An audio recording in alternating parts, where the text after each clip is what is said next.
সারা অসম ঔদ্যোগিক প্রশিক্ষণ প্রতিষ্ঠান প্রশিক্ষক সংস্থার 30তম দ্বিবার্ষিক অধিবেশন বিভিন্ন কার্যক্রমের মাধ্যমে সমাপ্ত হলো। 2 দিবসীয় কার্যক্রম নিয়ে সৌদ অসম ঔদ্যোগিক প্রশিক্ষণ প্রতিষ্ঠান প্রশিক্ষক সংস্থার 30তম দ্বিবার্ষিক অধিবেশন অনুষ্ঠিত হয়। অধিবেশনের প্রথম দিন শুক্রবার আমন্ত্রিত অতিথি হিসেবে রাজ্যের মন্ত্রী জয়ন্ত মল্ল বড়ুয়া অংশগ্রহণ করেন। এছাড়া ডিইসিটি আসামের ডেপুটি ডিরেক্টর রঞ্জিত বড়ঠাকুর উপস্থিত ছিলেন। শ্রীকোনা আইটিআই এর ভারপ্রাপ্ত জ্যেষ্ঠ অধ্যক্ষ শ্রীমৎ বানেশ বড়ুয়া অনুষ্ঠানটির সভাপতিত্ব করেন। সবাই জুনিয়র ইনস্ট্রাক্টরের পদোন্নতি ও অস্থায়ী জুনিয়র ইনস্ট্রাক্টরের চাকরি স্থায়ীকরণ সহ বিভিন্ন দাবি নিয়ে আলোচনা করা হয়। মন্ত্রী জয়ন্ত মল্ল দাবিগুলো পূরণ করার আশ্বাস দিয়েছেন।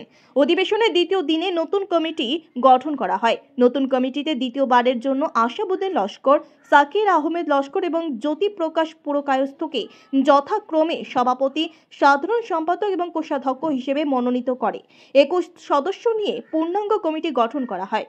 নতুন কমিটির সদস্যবৃন্দকে সৌদ আসাম কর্মচারী পরিষদের উপদেষ্টা পান্না পাল শপথ বাক্য পাঠ করান। Bureau report, daily Barak. All Assam instructional staff অ্যাসোসিয়েশনের 30তম দ্বিবার্ষিক যেটা অধিবেশন, সেই অধিবেশন শ্রীকোনা আইটিতে অনুষ্ঠিত হইতেছে, যেটা 5 এবং 6 জানুয়ারি তারিখে হয়েছে। আজকে 6 জানুয়ারি প্রায় শেষ প্রান্তে আমরা উপস্থিত হয়েছি। তো এখানে কথা হইতেছে যে আমরা বিভিন্ন দাবি দাওয়া নিয়ে আমরা দীর্ঘদিন থেকে যেগুলা সংঘর্ষ করতে আছি, সেই সংঘর্ষ নিয়ে এই জায়গাতে বহুত আলোচনা হয়েছে। আমরা বিভিন্ন আইটি থেকে প্রতিনিধি আইছে, যেমন যোরহাট, তিনসুকিয়া, বঙ্গাইগাঁও, নগাঁও, বরপেটা, কোকরাঝার, গুয়াহাটি, সব জায়গা থেকে আমরা প্রতিনিধি এই মিটিংয়ে উপস্থিত হয়েছে। এবং আমরা বিভাগীয় যে মন্ত্রী জয়ন্ত মল্ল বড়ুয়া, উনিও আমরা এই মিটিংয়ে এসেছিলেন। তো তার বিভাগীয় 2 জন আধিকারিক আমাদের এই মিটিংয়ে উপস্থিত হয়েছিলেন। তো আমাদের যেগুলা মেইন দাবি, সেই দাবি নিয়ে ওদের সঙ্গে আমরা খোলামেলা আলোচনা হয়েছে এবং ওনারা কথা দিয়েছেন যে আমাদের সেই সব দাবি খুব তাড়াতাড়ি ওনারা মিটমাট করবেন, বা আমাদের অল আসাম ইনস্ট্রাকশনাল স্টাফ অ্যাসোসিয়েশনের যারা সদস্য যারা আছে তাদের যেগুলো দাবি, সেই দাবির পক্ষে ওনারা কাজ করবেন এবং নৈতিক দাবি বলে ওনারা স্বীকার করে নিয়েছেন।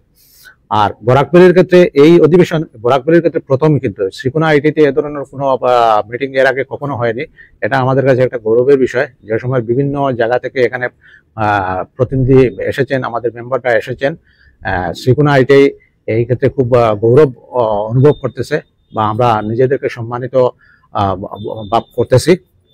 তো অদূর ভবিষ্যতে আবার অধিবেশন কোথায় হবে একটু পরে সেসব আমরা নির্ধারণ করে নেব। আমাদের কমিটি ফরমেশন হবে, আজকেই হবে, একটু পরে আমরা ডিটেলস জানিয়ে দেব যে আমাদের কমিটি, নতুন কমিটির দায়িত্ব কারা নিয়েছেন, বা শপথ গ্রহণ অনুষ্ঠানে এই জায়গাতে হবে। শপথ গ্রহণ করাবেন আমাদের ডিস্ট্রিক্ট কর্মচারী পরিষদের অ্যাডভাইসার, কি নাম আছে, পান্না পাল মহোদয়।